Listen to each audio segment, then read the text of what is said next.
तो स्टूडेंट्स, अपना जो प्रीवियस लेक्चर था वो प्रीवियस लेक्चर अपने कंप्लीट किया था, जिसमें अपने जो टॉपिक था वो था रासायनिक संयोजन के नियम, कि जब परमाणु किसी रासायनिक अभिक्रिया में संयोग करते हैं तो उनके संयोग करने के लिए कौन से नियम हैं, किन नियमों के अंतर्गत दो परमाणु आपस में संयोग करते हैं, दो या दो से अधिक परमाणु आपस में क्या करेंगे, संयोग करेंगे।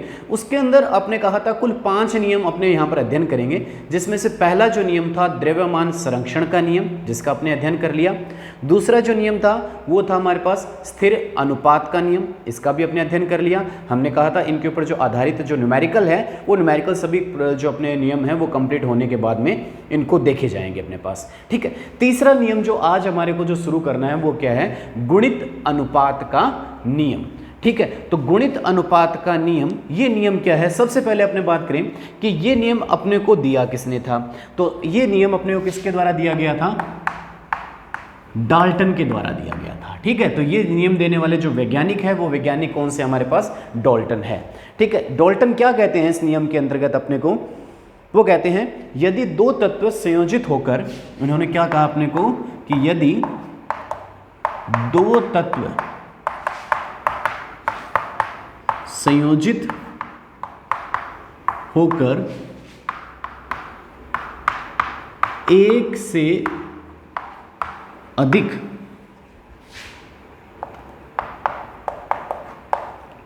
यौगिक का निर्माण करते हैं, ठीक है। यदि दो तत्व संयोजित होकर एक से अधिक यौगिकों का निर्माण करते हैं तो एक तत्व के साथ दूसरे तत्व के, तो एक तत्व के साथ दूसरे तत्व के, एक तत्व के साथ दूसरे तत्व के संयुक्त होने वाले द्रव्यमान, संयुक्त होने वाले द्रव्यमान छोटे पूर्णांक, ठीक है, छोटे पूर्णांकों के अनुपात में होते हैं, ठीक है। तो ये हमारे पास किसका नियम, डाल्टन के द्वारा दिया गया जो गुणित अनुपात का नियम है। उस नियम के अंतर्गत उन्होंने क्या कहा कि यदि दो तत्व संयोजित होकर एक से अधिक यौगिक का निर्माण करते हैं, कोई भी दो तत्व हैं x और y, वो तत्व मिलकर एक से ज्यादा प्रकार के यौगिकों का निर्माण करते हैं तो एक तत्व के साथ दूसरे तत्व के संयुक्त होने वाले द्रव्यमान छोटे पूर्णांकों के रूप में या पूर्णांक अनुपात में वो होते हैं, ठीक है। तो यहां पर इसके द्वारा आपने जो कहा गया है, जो कथन है, इस कथन को, ठीक है, कथन समझ में आ गया आपको क्या कहा था डाल्टन ने। इस कथन को अपने एक उदाहरण के द्वारा स्पष्ट करते हैं कि उन्होंने क्या कहने की, इसमें जो नियम है उसमें बताने की अपने को कोशिश की गई है।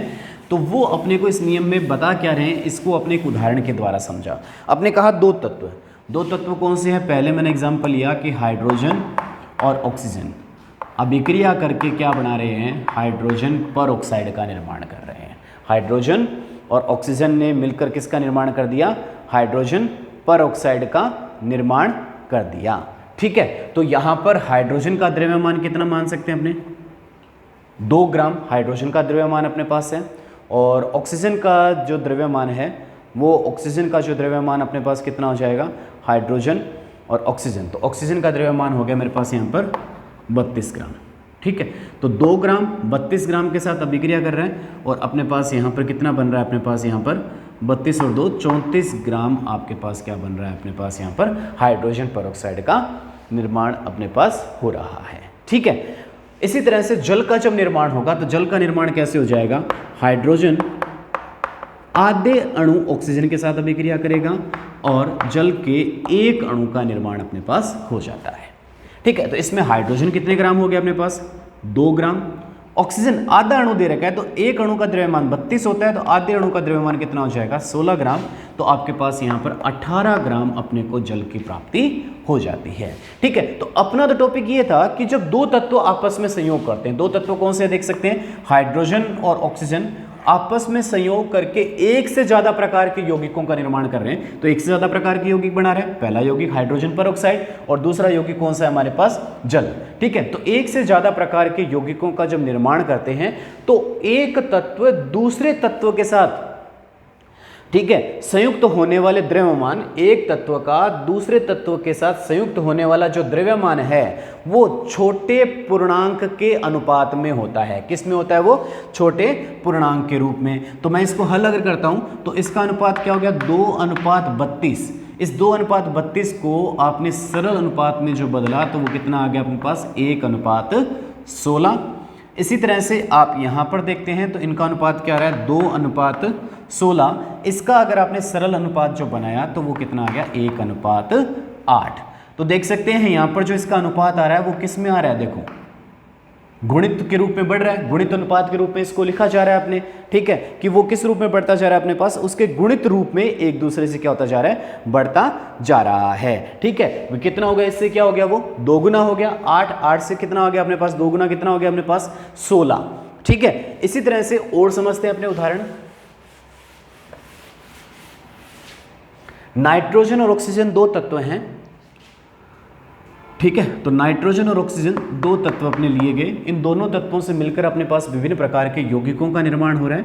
जो यौगिक बन रहे हैं मेरे पास N2O, NO, N2O3, N2O4 और N2O5। तो विभिन्न प्रकार के ऑक्साइडों का अपने यहाँ पर क्या किया गया, निर्माण किया गया। नाइट्रोजन और ऑक्सीजन जो दोनों तत्व हैं, ये दोनों तत्व मिलकर ये विभिन्न प्रकार के नाइट्रोजन के ऑक्साइडों का निर्माण कर रहे हैं। तो इसको अपने गुणित अनुपात के नियम के आधार पर समझें। इनके द्रव्यमानों का अनुपात देखें, ऑक्सीजन के एक तत्व का द्रव्यमान कितना होता है 14, तो 2 का अपने पास कितना आ गया 28:16। यहाँ पर 14:16, यहाँ पर अपने पास आ गया 28:48, यहाँ पर आ गया आपके पास 28:64 और यहाँ पर आ गया 28:80। ये आ गया। इनको सरल में बदलें तो सरल कितना हो जाएगा अपने पास 14:8 और 14:8 को फिर अपने काटेंगे तो अपने पास आ जाएगा 7:4। तो इसका जो सरल अनुपात आता है वो कितना आता है 7:4। यहाँ पर हो गया आपके पास 7:8, यहाँ पर हो गया अपने पास 7:12 और यहाँ पर हो गया आपके पास 7:16 और यहाँ पर हो गया आपका 7:20।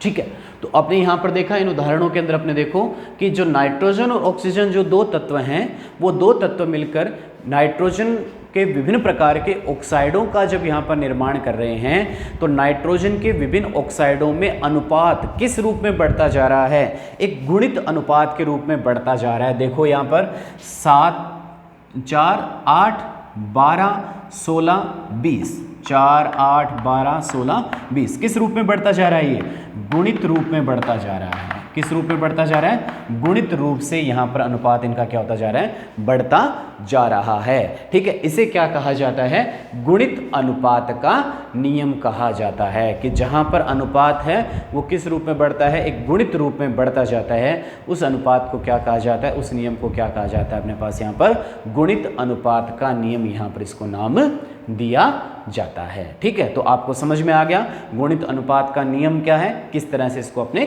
समझा जा सकता है।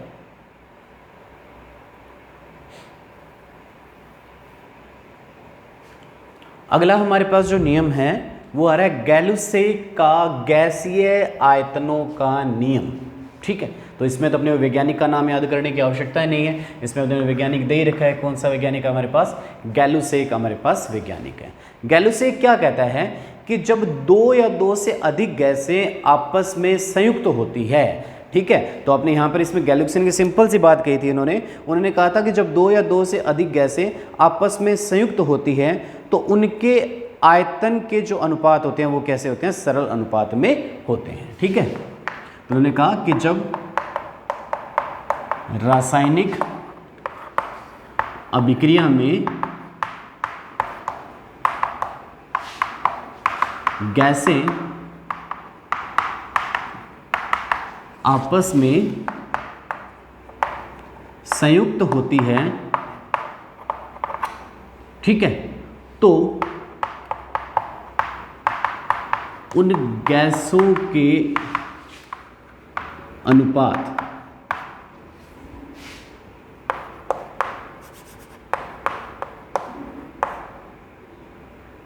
ठीक है, उन गैसों के आपस में संयुक्त होती है तो उन गैसों के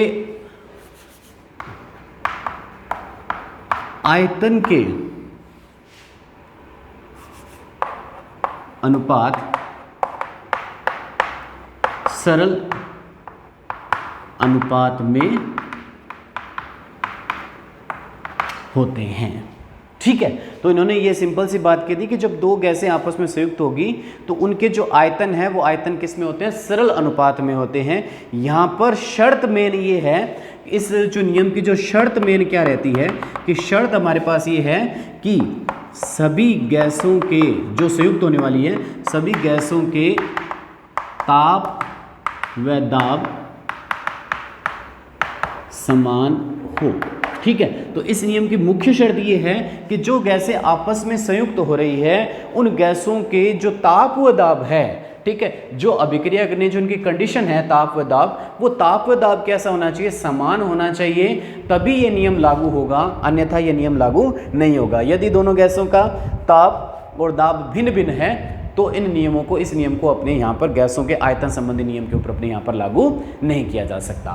ठीक है, तो वो कहता है कि जब रासायनिक अभिक्रिया में दो गैसें या दो से ज़्यादा गैसें आपस में संयुक्त होती हैं तो उन गैसों के जो आयतन होते हैं वो आयतन किस में होते हैं, सरल अनुपात में यहाँ पर उनके आयतन लिए जाते हैं। जैसे अपने बात करें कि हाइड्रोजन और ऑक्सीजन गैस है, हाइड्रोजन गैस किसके साथ संयुक्त हो रही है, ऑक्सीजन गैस के साथ संयुक्त हो रही है और किसका निर्माण कर देती है, वो जल का निर्माण कर देती है। ठीक है, तो हाइड्रोजन गैस किसके साथ मिल रही है, ऑक्सीजन गैस के साथ। हाइड्रोजन आधा अणु किसका, ऑक्सीजन का, मिलकर किसका निर्माण कर रहे हैं, जल के एक अणु का निर्माण कर रहे हैं। तो यहां पर देखें, अगर मैं हाइड्रोजन गैस का अगर आयतन कितना ले लेता हूं, 100 ml लेता हूं, तो हाइड्रोजन का 100 ml मतलब इसका एक अणु है।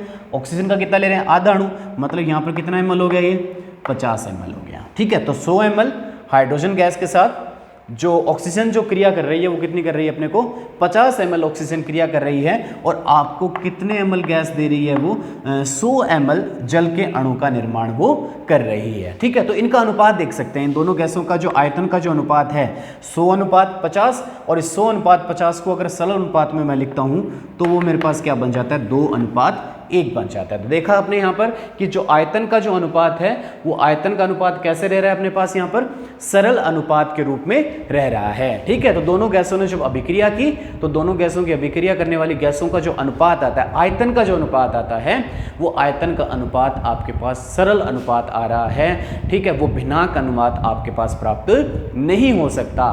ठीक है, इस नियम की जो शर्त है वो शर्त ये है कि जो क्रिया करने वाली जो गैसें हैं उन क्रिया करने वाली गैसों का ताप व दाब कैसा रहना चाहिए, हमारे पास समान रहना चाहिए, तभी इस गैलोसेक का जो आयतन संबंधी जो नियम है, यह जो नियम है सिर्फ किस पर लगता है, गैसीय अभिकर्मकों पर ही इस नियम को अपने लागू कर सकते हैं। ठीक है, तो दूसरी इंपॉर्टेंट बात यहाँ पर है कि ये नियम किस पर लगेगा, सिर्फ गैसीय अभिकर्मकों पर ही इस नियम को अपने यहाँ पर लागू किया जा सकता है।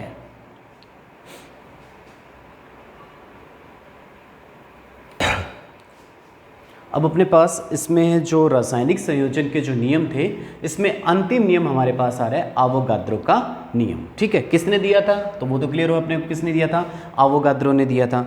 आवोगाद्रो क्या कहता है अपने को, इन्होंने कहा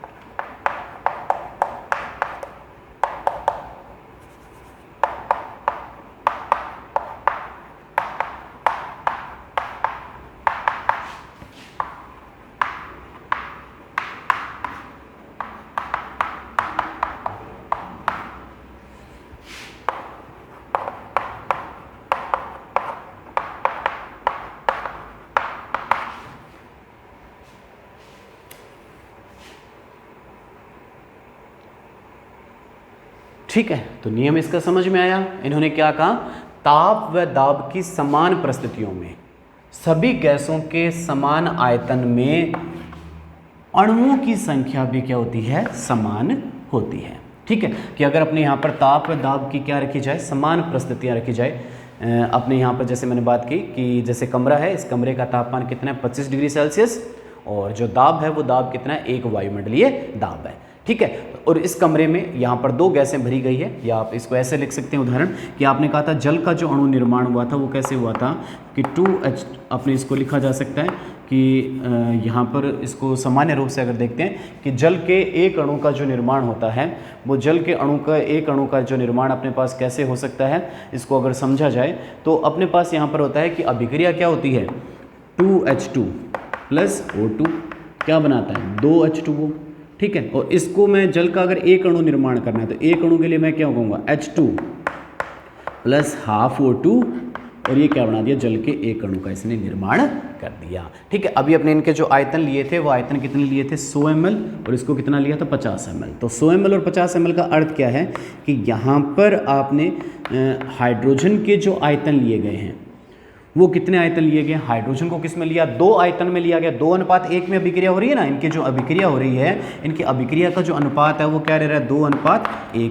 तो मैंने 2 आयतन तो क्या ले लिए, ये हमारे पास हाइड्रोजन हो गई, और 1 आयतन मैंने क्या ले लिया, यहाँ पर ऑक्सीजन ले लिया। ठीक है, तो 2 आयतन हाइड्रोजन और 1 आयतन ऑक्सीजन ने जो मिलकर हमारे पास किसका निर्माण कर दिया, जल का एक आयतन वो बना देता है। ठीक है, तो ये क्या बन गया मेरे पास, जल का एक आयतन। ठीक है, ये हमारे पास क्या है, एक आयतन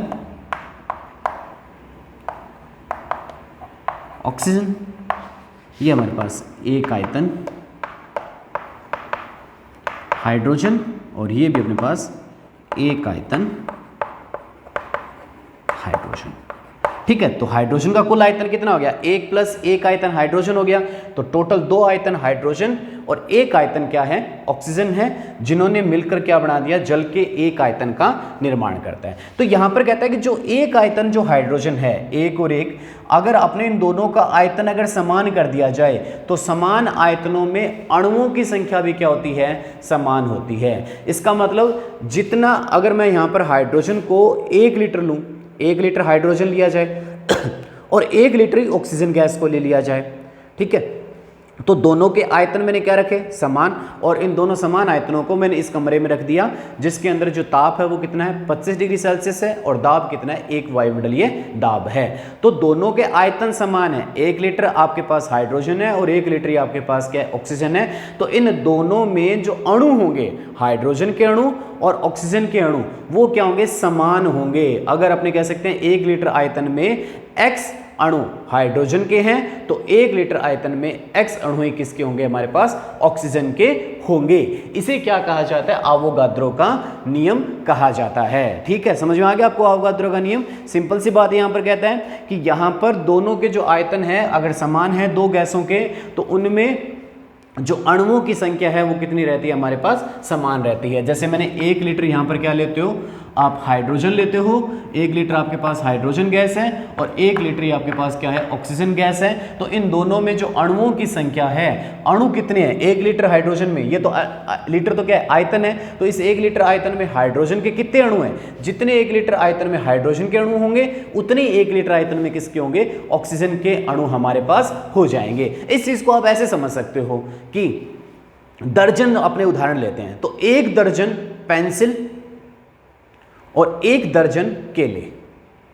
ठीक है, तो दर्जन, जैसे मैंने यहां पर आयतन कहा है तो आयतन की जगह हमने क्या शब्द ले लिया, दर्जन। 1 दर्जन पेंसिल, जैसे मैंने यहां पर ले रहा हूं कि 1 दर्जन पेंसिल और 1 दर्जन आपके पास क्या है, केले।